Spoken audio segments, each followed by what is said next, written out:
Submission of the heart. I took the kids to Farsi class today just to give my heart some exercise. I went for a walk, and as I'm walking, I see someone waving at me. It was an old student slash friend. This person says to me, "I would like to come to your class, but not right now. My life is good. And if I come to class, maybe I'll see some wrinkles in my life, and then it won't be as good as it is now."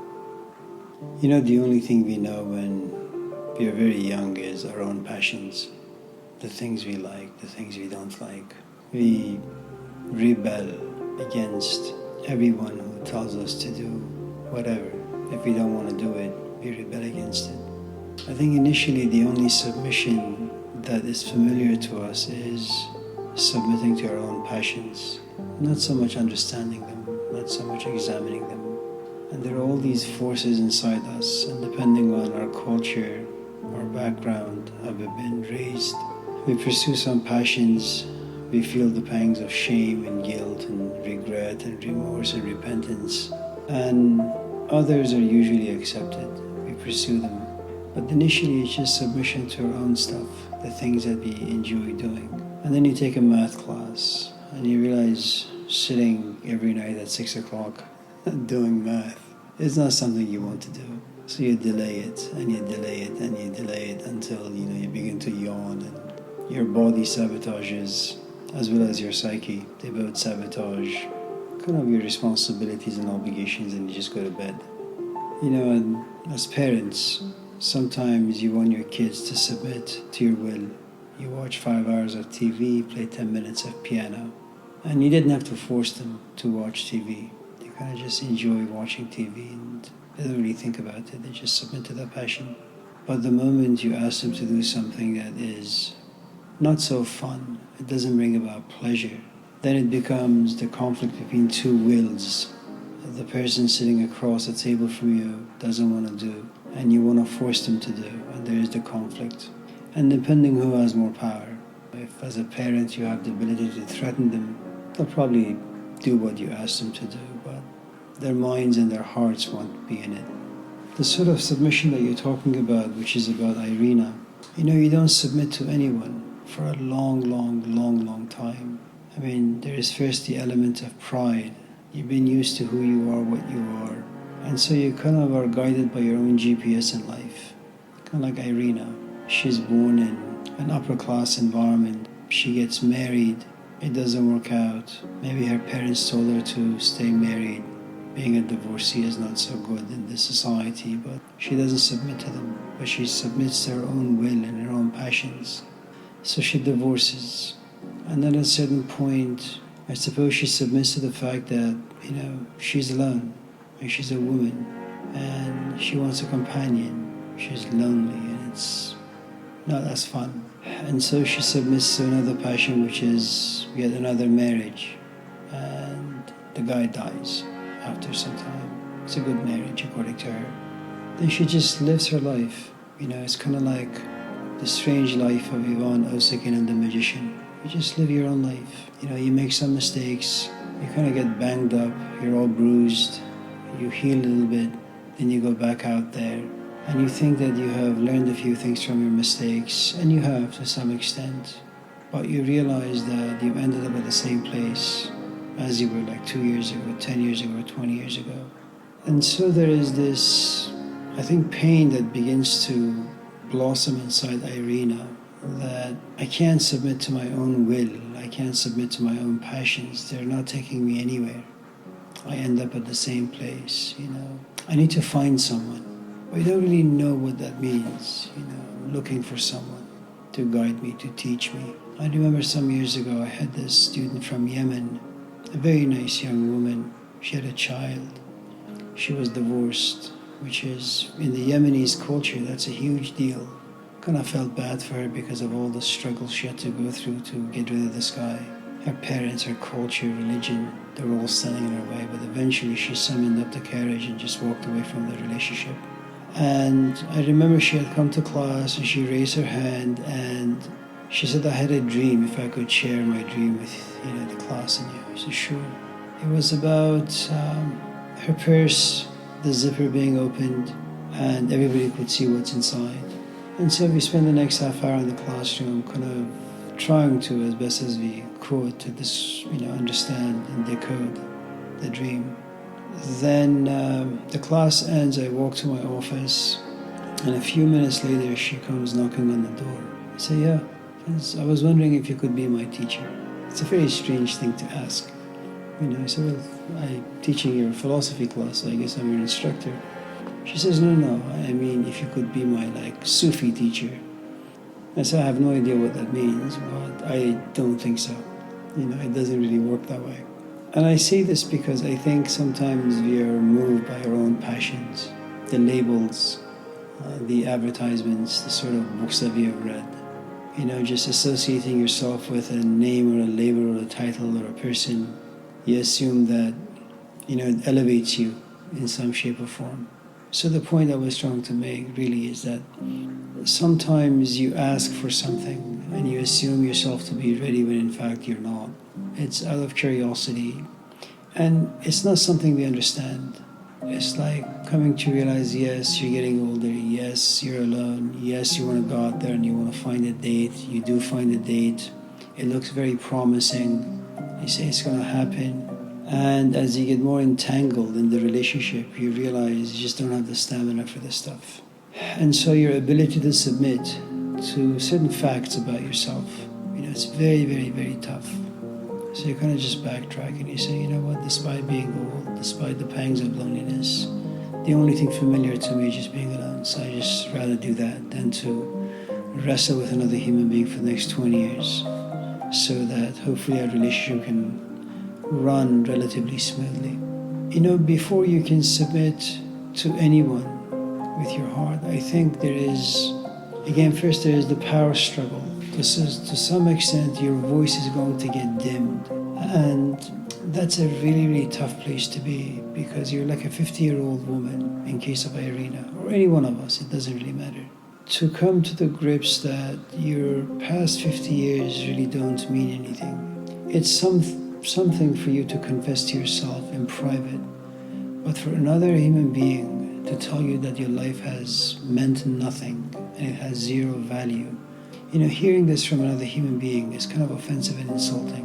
I don't know who can really take this well. They have to be at a very, very ripe stage. And so when kind of someone overpowers you, and if you're able to get over the embarrassment and the shame and the anger you feel towards another human being because they have belittled you to some extent, there's a good chance that you're going to walk away. So inasmuch as you've desperately for the past many, many decades desired to find someone before whom you can submit, to have them mold you, you assume yourself to be like this wet clay. There was this interview that Krishnamurti was having with Houston Smith. Houston Smith has written some books, he has all these degrees. Krishnamurti is kind of a nobody in the academic world. And so Krishnamurti says a few things, and Houston Smith says, yes, in the Bhagavad Gita, Krishna said A, B, C, D, and Krishnamurti says, I have no idea what you're talking about. Who is Krishna? I don't know who Krishna is. And to some extent, I think Houston Smith was not aware who he was dealing with. He was there to simply have an intellectual conversation with a man who was known to be a sage. At least that was his label for the longest time. And so Smith, this was like the podcasting of like 1970s and 80s. You go and interview interesting people. And when the interview was finished, Krishnamurti said, I would never want to talk to this man again. And I'm sure that, Houston Smith felt the same way. There comes a point where you realize, if you're able to overcome your anger towards someone who keeps telling you that you amount to nothing, if you're able to overcome that, and if you're able to continue with the relationship, you come to realize that this person has a lot of knowledge about the things that you're seeking. And I think it dazzles you for a while. You're not going to understand. All you know is that this is not an equal relationship. Every time you want to open your mouth and talk about the history of Iran or the history of the US or the history of Europe, you realize you're dealing with a guy sitting, opposite from you. He's like an encyclopedia. He knows everything about everything. So every time you want to open your mouth and say something, you kind of bite your tongue and you say, Amir, be careful, because there are lots of things you don't know but the other guy knows. So just let him answer the question. You kind of just sit back, and it's an awe-inspiring moment, or a few moments, where you kind of sit back and say, wow, this is amazing. It's kind of like what all of us felt when Haqi was here. You have an acupuncturist, you have a PhD from Harvard, you have an MD from Iran. He was in the Gurdjieff movement. He had his own teacher in Canada. I mean, this guy was just amazing. And you sit and you ask him a question, and I kid you not, he will talk for like 5 hours about a question you thought that was very, very superficial, wasn't even worth asking, and yet he's able to kind of weave these ideas together. And it's not that, you're going to listen to him as he guides you about how to live your life, what to do with your life. All you know is that, this guy just knows a lot of information, and the way and his relationship with ideas are amazing. You want to be around him, but you don't know why. And you can't say you're learning anything from him. You just like to hear what he says with your ears.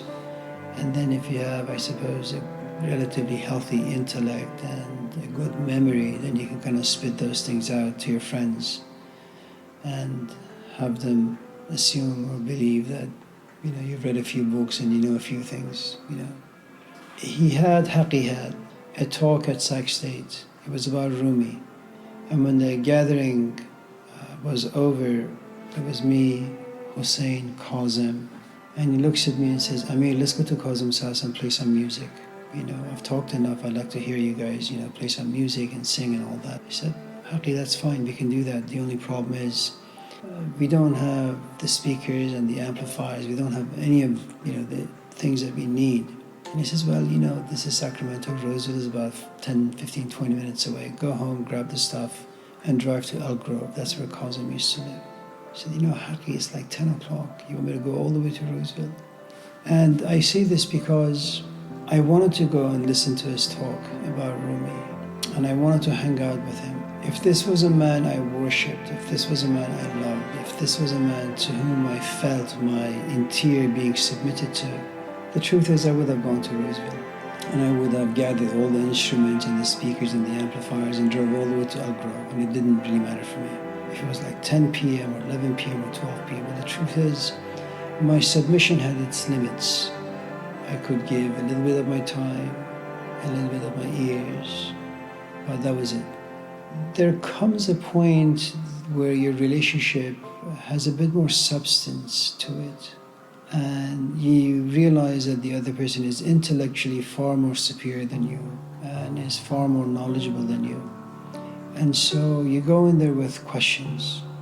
You may feel the questions, you may not feel the questions, it may just arise out of curiosity or interest, but nevertheless, you know who the powerhouse is in this relationship, and it's definitely not you.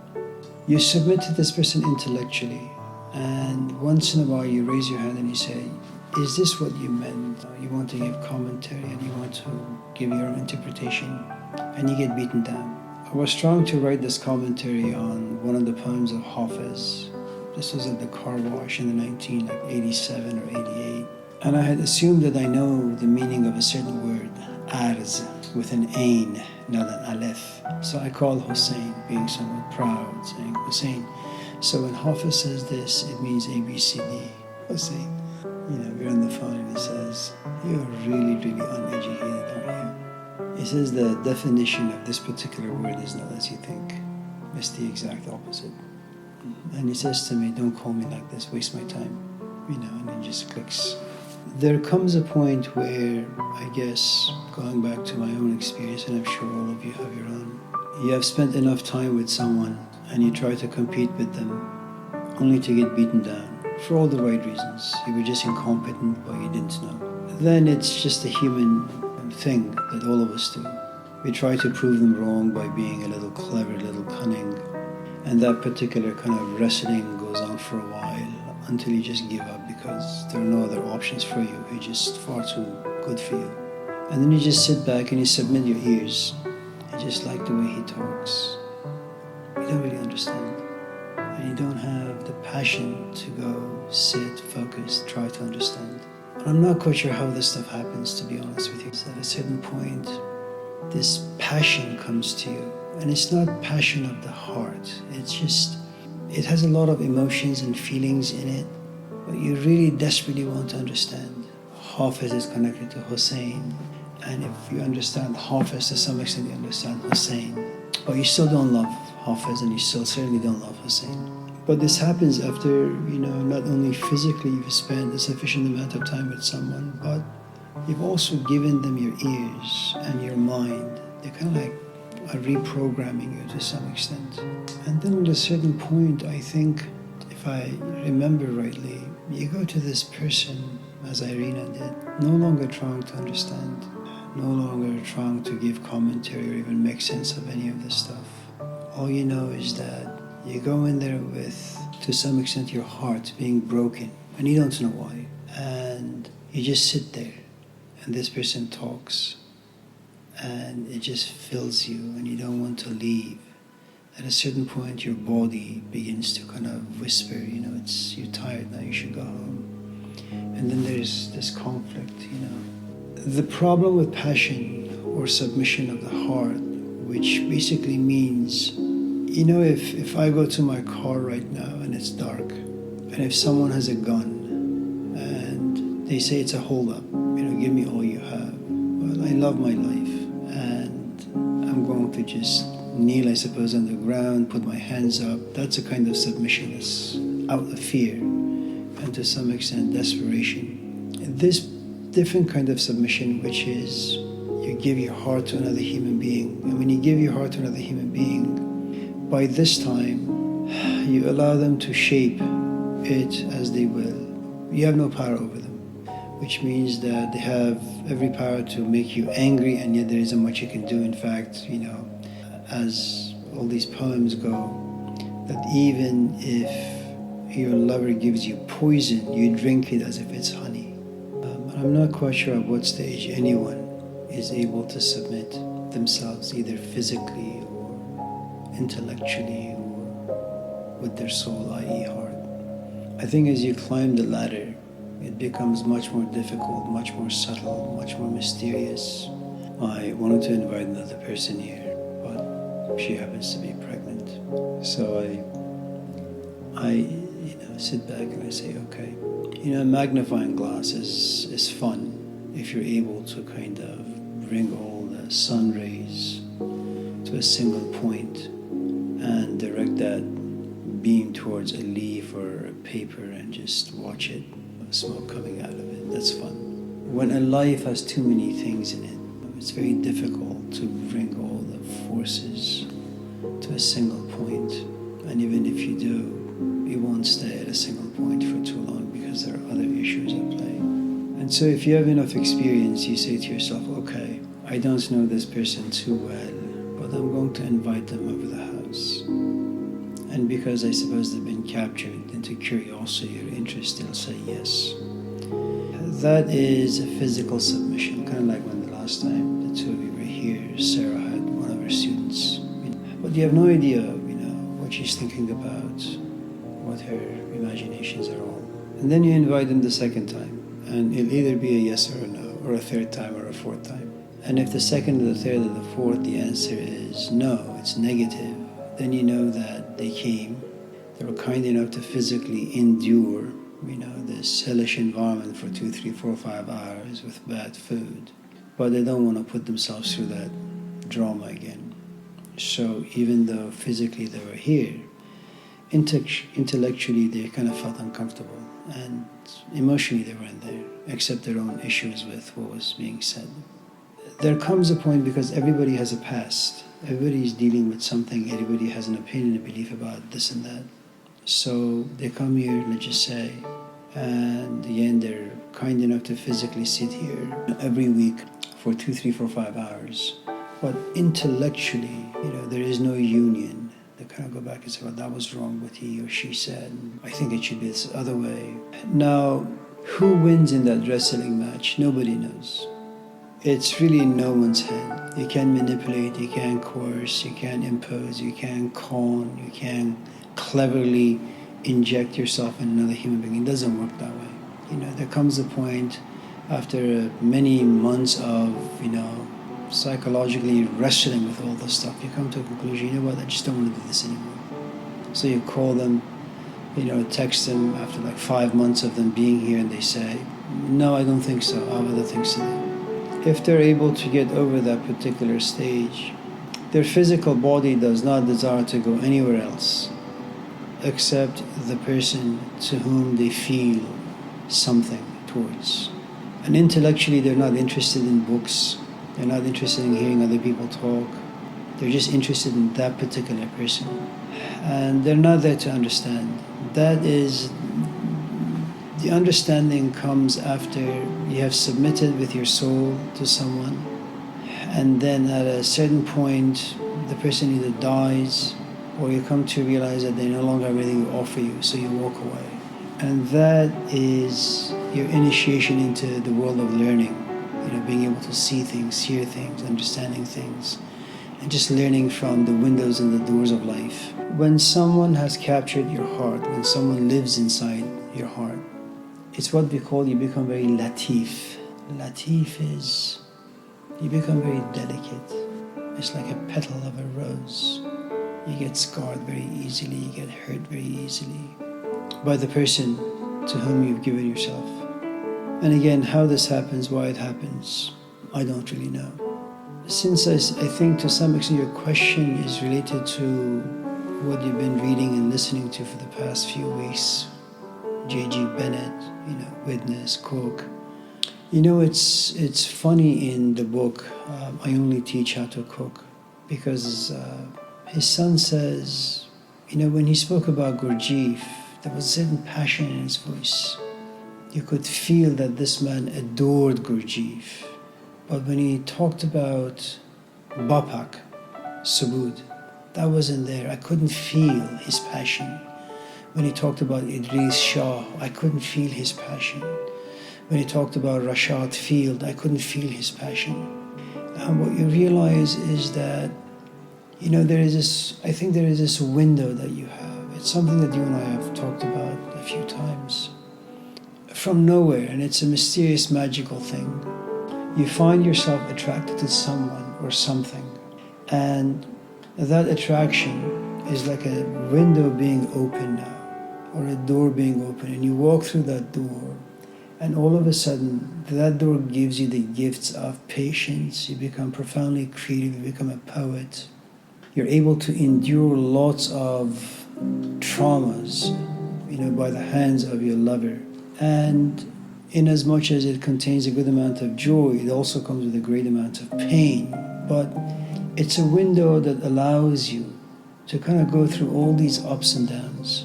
And you think that you're the doer, you're doing all of this. This is because of your own will, that you're able to sacrifice, you're able to submit yourself, not just physically, but intellectually, as well as your soul being. You're able to give it to this other person. But none of this is up to you. It really isn't. And then the window or the door closes. And in some ways, you're very thankful for the door to be closed, because now you can just go back to your life. It's comfortable. You've understood a few things while you were in that magical world. And then time passes, and little by little you realize that in as much as it was very, very difficult, it made you more than human. It's like when you fall in love with someone, you do like the craziest things. And it's not without conflict, and it's not without shame. All these elements come with it. But because you're in this world, none of those things really matter. And then as you descend, your submission becomes less. You begin to think about that thing less, and then the window shuts, and then you go back to life. And then at a certain point, you begin to dislike what your life has become. Everything about your life is good, it's rich. You want that window. You want the feeling of submission. You want the feeling that you're living for something that is awe-inspiring. And it just isn't there. And you have to wait, and you have to wait, and wait, and wait. So, first you give your body, then you have to get beaten down intellectually, where you just realize you're dumb, And if you don't run away from this realization and the person who's made you realize this, you can't give your heart to this person unless you love him. And then you love this person. And there are, there is the love that connects you, the Aphrodite that connects you to Uranus. And there is the Aphrodite that connects you to Gaia. And love that connects you to things that are physical, and love that connects you to things that are heavenly. Whether it's physical or non-physical, your heart has no choice but to be involved. The only difference is that when you fall in love with physical things, you get broken by them. And if you're lucky, after 20 years you will learn something from it, but it leaves a bitter taste in your mouth, and it makes you angry, and you feel with shame, and you hate yourself for having made those particular decisions that led you to love and then being broken by it.